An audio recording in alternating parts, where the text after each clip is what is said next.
അപകട വാർത്തയിലേക്ക് പോവുകയാണ്. കൊല്ലം മൈലാപ്പൂരിൽ നിർത്തിയിട്ടിരുന്ന ലോറിക്ക് പിന്നിൽ സ്കൂട്ടർ ഇടിച്ച് വിദ്യാർത്ഥി മരിച്ചു. മൈലാപ്പൂർ സ്വദേശിയായ +1 വിദ്യാർത്ഥി ഫൈസലാണ് മരിച്ചത്. അപകടത്തിന്റെ CCTV ദൃശ്യങ്ങൾ ന്യൂസ് മലയാളത്തിൽ ലഭിച്ചു. ആദ്യം ദൃശ്യങ്ങളിലേക്ക്.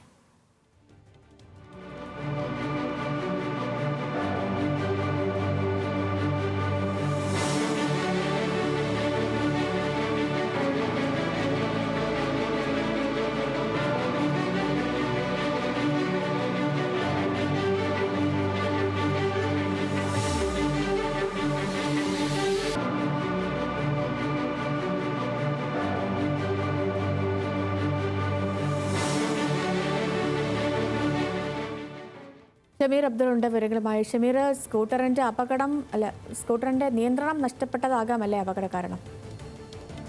തീർച്ചയായിട്ടും സേതുലക്ഷ്മി, ഈ കുട്ടികൾ 3 പേരാണ് ഈ സ്കൂട്ടറിൽ ഉണ്ടായിരുന്നത്. ക്ലാസ് കഴിഞ്ഞ ശേഷം ഇവർ ഈ വാഹനത്തിൽ വളരെ വേഗത്തിൽ വരുന്നതാണ് നമുക്ക് ദൃശ്യങ്ങളിൽ കാണാൻ കഴിയുന്നത്. പെട്ടെന്ന് തന്നെ ആ വാഹനത്തിന് നിയന്ത്രണം വിട്ട് നേരെ റോഡിന്റെ സൈഡിൽ പാർക്ക് ചെയ്തിരുന്ന ടിപ്പർ ലോറിയിലേക്ക് ഇടിക്കുകയായിരുന്നു.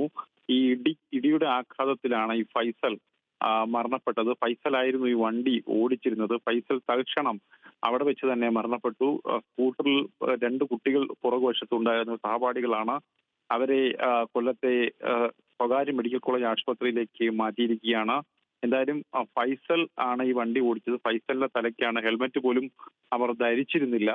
ഒരുപക്ഷെ ഹെൽമറ്റ് ഉണ്ടായിരുന്നെങ്കിൽ ഇത്തരം ഒരു അന്ത്യം അവർക്ക് സംഭവിക്കില്ലായിരുന്നു എന്നാണ് പോലീസ് പറയുന്നത്. വളരെ വേഗത്തിൽ വന്ന് ആ ലോറിയുടെ പുറകുവശത്തേക്ക് ഇടിച്ച് തലയിടിച്ചാണ് റോഡിലേക്ക് വീണത്. പിന്നീട് നാട്ടുകാരാണ് അവിടെ നിന്നും ആശുപത്രിയിലേക്ക് കൊണ്ട്, പക്ഷെ ആശുപത്രിയിൽ എത്തുമ്പോഴേക്കും ഈ ഫൈസൽ മരണപ്പെട്ടിരുന്നു എന്നാണ് പറയുന്നത്. എന്തായാലും മൈലാപ്പൂരിലെ +1 വിദ്യാർത്ഥിയാണ്. സമീപത്തുള്ള സ്കൂളിലെ +1 വിദ്യാർത്ഥികളാണ് ഇത്തരത്തിൽ ഈ അപകടത്തിൽപ്പെട്ടത്. ലക്ഷ്മി. ശരി ഷമീർ, അത്യന്തം ദാരുണമായ സംഭവം തന്നെയാണ്. നിർത്തിയിട്ട ലോറിയിലേക്ക് നിയന്ത്രണം നഷ്ടപ്പെട്ട സ്കൂട്ടർ ഇടിച്ചു കയറി ഒരു വിദ്യാർത്ഥി മരിച്ചിരിക്കുന്നു. വിവരങ്ങൾ നൽകുകയായിരുന്നു ഷമീർ അബ്ദുൾ കൊല്ലത്ത് നിന്ന്.